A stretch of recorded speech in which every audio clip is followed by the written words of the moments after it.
And I'm back. Hello, everyone. This is your Truth Be Told Minuteman, Robert Hensley here, coming to you live from an undisclosed location somewhere in North America. And I apologize. Oh my gosh, I just realized I went for an entire 20 minutes with the mic muted. Oh my goodness. So we're going to redo this, right? And again, I apologize because I can't believe that I did that. Well, yeah, I can. Just one of those moments, right? Okay, so thank you for joining me again. Hopefully I've got some people listening again. So today's topic, right? And again, I'm going to warn you ahead of time. This is a soapbox edition of Minuteman Report. I've got some feelings, folks. So we're calling this "When Does History Change?" or "When Do We Stop Dumbing Down History for Our Children?" That is the title of today's show. So here's where I was going and what I was saying before, and hopefully I can condense this a little.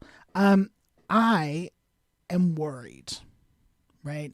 Because I come to realize more now, especially working on a show like Truth Be Told, where we're really digging into and looking into history and science, different researches, different studies, that my education, and maybe the education that the people that I care about, like my niece, are not complete, right? That we have in some way been, we've been shortchanged by the system, right? So I remember being in school and having, you would open the textbook and there would be the little card on the inside with the little lines, and it would tell you like what students had the book before you did. And I remember seeing sometimes, like, I would see my aunt's name. Now, granted, my aunt was only like 10 years older than I was, but I would see her name in some of my books. So, so I know that there's, a gap in what information was being presented, right? And I guess the question for me is, when does history change? When do we have enough evidence that we actually take the time to rewrite or revise a book? And when does the government decide that schools get enough funding to update those books? And if they're not updating the books, when does the government step back and allow teachers to teach the information that creates a complete education, right? And I'm talking a little bit now about this idea of, I can't remember, what is it? The state of the state of Texas deciding that they can't teach about the Holocaust unless they also teach that there wasn't the Holocaust. How can you teach that the Holocaust didn't happen? Because it did, right? There were people who were there, who survived it, who talked about it. There were, millions of people who just died. They not of their own free will. And then, you've got, what was it? Is it the state of Tennessee that's decided to pass a law where they can't teach African American history to students like K through 6 or something? African American history, yes, is African American history. It does have that perspective, but more importantly, it's also American history. And American history isn't just American history, it's world history. So, we can't make it up. We can't pretend that it didn't happen. We can't just wipe it out. It is what happened. It's how we got to where we are. And that if we don't allow our children to learn in the first place about how their country, how their culture got to where it is, then they're doomed to make a lot of the same mistakes, right? That's what education, so learning is, right?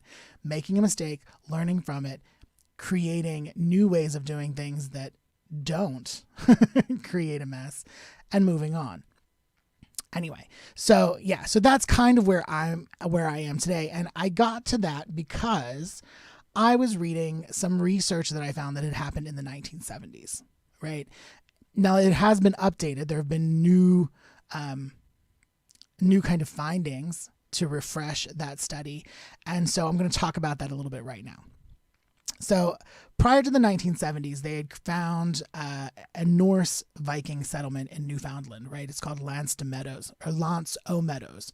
And it's this great settlement that has these earth mound houses and really kind of gives a glimpse of Viking life in the Americas, right?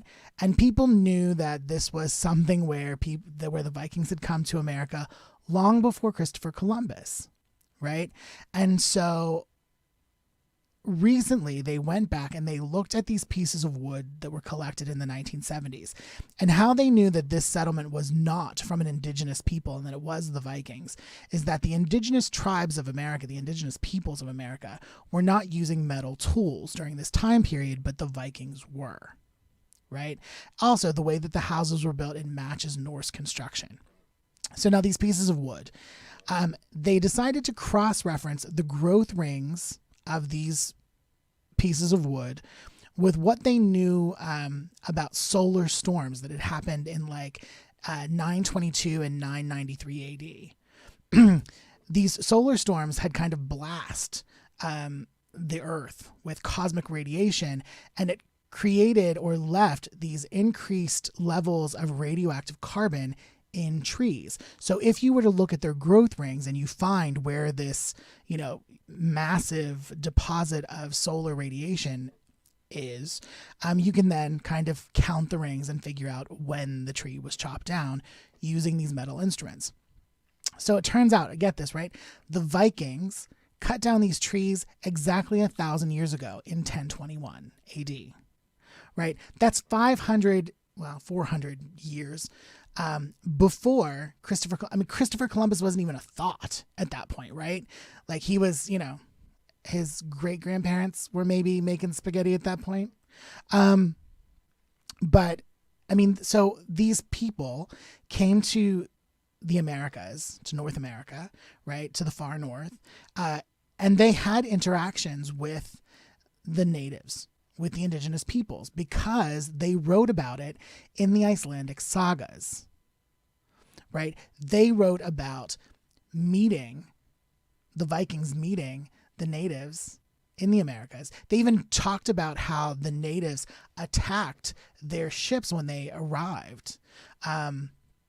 And so this new research, not only proves that the Vikings were here before Columbus, but it also proves that they had interactions with the native people who were living in the Americas. Now, let's remind you all that we're still teaching children in elementary school that Columbus sailed the ocean and discovered America in 1492. But the truth of the matter is, and we know this now, is that Columbus probably never set foot on the North American continent. He did 100% absolutely locate Haiti. We won't say discover, because discover implies that it was lost, but there were indigenous peoples there. There were people living there, so it wasn't lost. It just kind of came into his realm of knowing, right? So he goes to Haiti, and then proceeds to decimate an entire population. But he was not the first to sail the ocean and find a new world, right?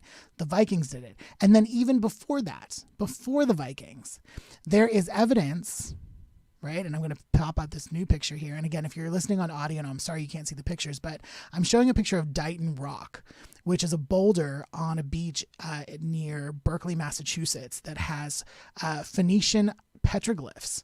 So the Phoenicians were a kind of a seafaring people, from what I gather, from what I've read. And they kind of went all over the place. There's, been found evidence of Phoenician writing in Brazil, in Mexico. And this one boulder that was discovered in Massachusetts. Now, they're talking about the Phoenicians being here in the first millennium BC, right? So that's far before the Vikings got here. Now, some people though claim that the Phoenician writing, the petroglyphs, are actually not Phoenician, but they're Hebrew. There is and I'm not sure how many of you are familiar with Mormonism or have looked at the Book of Mormon, but the Book of Mormon actually includes stories about Israelites who came to North America and interacted with the Native Americans, with the Native peoples. So some really interesting stuff here. So the thing that, and again, how this led to my soapbox moment about education and when does history change, is that, a lot of this research was done in the 1970s or before, right? The idea that we're still teaching, or that I was taught, that Columbus discovered America when obviously he didn't. He wasn't the first person here, right? Why he became the figurehead, maybe they don't want to take it out of the history books because they've already made a stamp with his face on. I don't know. I don't get it. I just don't understand.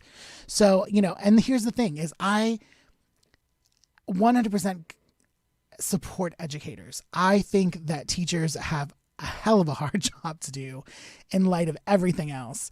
And that, when your hands are tied by, curriculums that were created by publishing companies and not by people, when you're dealing with books that are too old and don't have the right information, when you've got parents who don't want their children to learn certain things because they don't agree with it, that presents a lot of challenges. I know that the teachers that I had growing up, most of them were amazing. Don't get me wrong, there were a couple who should not have been working with children, but most of them were really amazing educators, amazing people who wanted us to be curious and wanted to inspire us to think and learn, and that's great. The problem is that it's hard to want to be curious if you just don't know, and everything outside of that sphere seems suspect, right? So, anyway, so that was my rant for the day, is just education and trying to, there's one thing about rewriting or revising history in a history book and making sure that our children know what they need to know versus rewriting or revising history to limit or to take away history or subjects that need to be known, right? If something makes you that uncomfortable, then that means that it's an opportunity for a conversation to learn something from that moment, to take something away from it, not to shy away from it and block it out and pretend that it never happened or doesn't exist. And maybe I'm talking too logically. Anyway, thank you for bearing with me. And again, I apologize for that first take with no sound, because it's just that kind of day. Me in the bunker here. But thank you again for joining me. Again, I am the Truth Be Told Minuteman, Robert Hensley, and this has been a new weekly Truth Be Told Minuteman report. If you like this content, please be sure to like and share it. Subscribe, invite your friends to subscribe on YouTube, and listen to the audio on Apple Podcasts and all other major podcast platforms. And remember, there is new Truth Be Told content every week, Mondays, Wednesdays, and Fridays at 3 p.m. Pacific, 6 Eastern. Me on Mondays, Bonnie Burkert with Truth Be Told Transformation on Wednesdays, and of course Tony Sweet with the original Truth Be Told on Fridays. And if you'd like to support Truth Be Told, feel free to visit our website, www.truthbetoldworldwide.com, to join our mailing list and also to buy some really cute out-of-this-world merchandise. All right, everyone, until next time, see ya.